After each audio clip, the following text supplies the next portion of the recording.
Hello Christians and welcome to our second and last discussion for our quarter and academic year. And today we will talk about craft essay. But before that, let's have here our general reminders.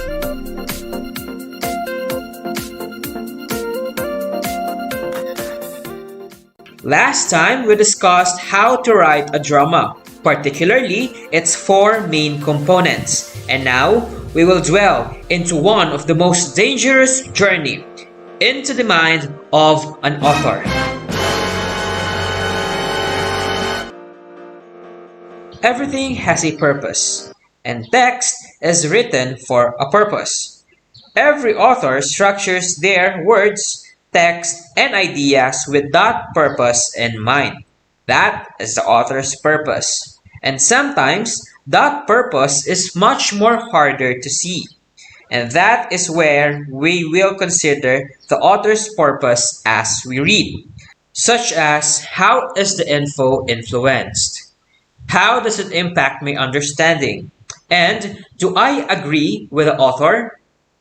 Now, as we read a certain text, you need to ask yourself the following questions. What is the author's opinion? What info did they include or leave out? Was that on purpose? What's the connotation of the author's word choice? And what's the overall tone? For example, Jose Rizal's No Me Tangere and El Filibusterismo talks about the life of Juan Crisostomo Ibarra and later on his second persona as Simon. Now, let's ask the following question. What is the author's opinion? His opinion is that he wants to open the eyes of the Filipinos to the Spanish oppression, particularly their oppression and strong power within their religion and the government itself. Here, the main opinion of Jose Rizal, the author, is the oppression of the Filipino people. He wants to wake us up. He wants to show us this is what is happening. You need to wake up. Filipinos must not be treated that way. Next, what did he include to support that said opinion? First is that Filipinos' harsh life under the colonialism of Spaniards due to the corrupt government, particularly the corruption.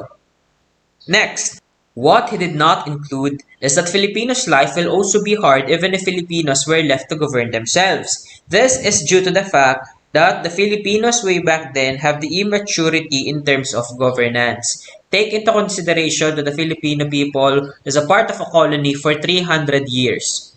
That alone is not good in terms of the capability of the governing body itself because they are left or they are not part of the previous governing body or they are not the sole person or sole responsible on making the country work. So there are some hardships there and there. Next is the connotations of the author. So his connotation in this one is that reform is a must. Jose Rizal is not anti-government. What he wants is reform in the government and not to abolish the government itself. Okay? That's why he is not a pro-revolutionist. He does not want a revolution, a war to went on because he knows what will happen. He knows that the Filipino people will encounter massive casualties. And what he wants is reform, a change on how things are moving, a change on how things are taking place, a change in the way that the government governs the people itself and not a change of leadership. Okay, that is different. Okay, there is a silver lining there. Now, what is the overall tone of the story? So the tone is satirical, serious, mournful, and sometimes grim, and of course, it invokes nationalism. Now, diving into the minds of the author is a way to write a craft essay. But what is a craft essay? Craft essays discusses matters of creative construction that may include reflections on writing strategies, genre elements, and contextual influences. That's why we've dived into the mind of the author itself or himself, because we want to know his or her inspirations, why he wrote that such text, why he wrote that, what is the things that he experienced that made him think that writing such text will help the readers. What are the writing strategies that he used? What is the genre elements that he used? And what is the influence or what are the influences that he had prior to writing such a text? So that is a craft essay. A craft essay is all about how the author wrote a certain literary piece. How Jose Rizal wrote No Limitang You will not write on your craft essay a timeline of what happened. Instead, you're going to write the much more deeper meaning behind the essay itself or behind the story itself. Why did he write it? What's the purpose? What is the author's purpose? Do you believe in the author's purpose? Did the author's purpose good? Or is the author's purpose good or is the author's purpose is bad to the Filipino people? Are you a part of the people or those people who believes that the author's purpose is good or not? And so on and so forth. Therefore, a craft essay is an analysis of a certain literary composition. So that's all for craft essay. Now, for your activity for today, on our worksheet number 2, please open the said worksheet. So here is worksheet number 2. So here is the worksheet itself. So this is the short story entitled 6 from Downtown, written by Dean Francis Alfar. You're just going to read the whole short story, and after that, you're going to answer the following questions. So the first question is, how do you feel about this short story? And the second one is, who is the author of this story? Explain his background.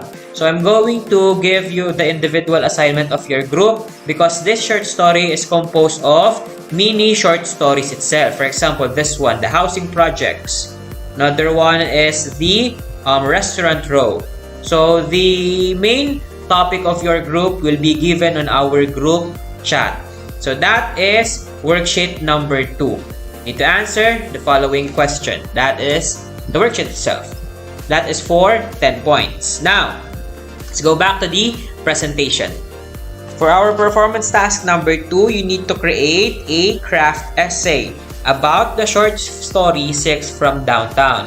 So the part of the short story that was assigned to your group will be also the topic of your craft essay.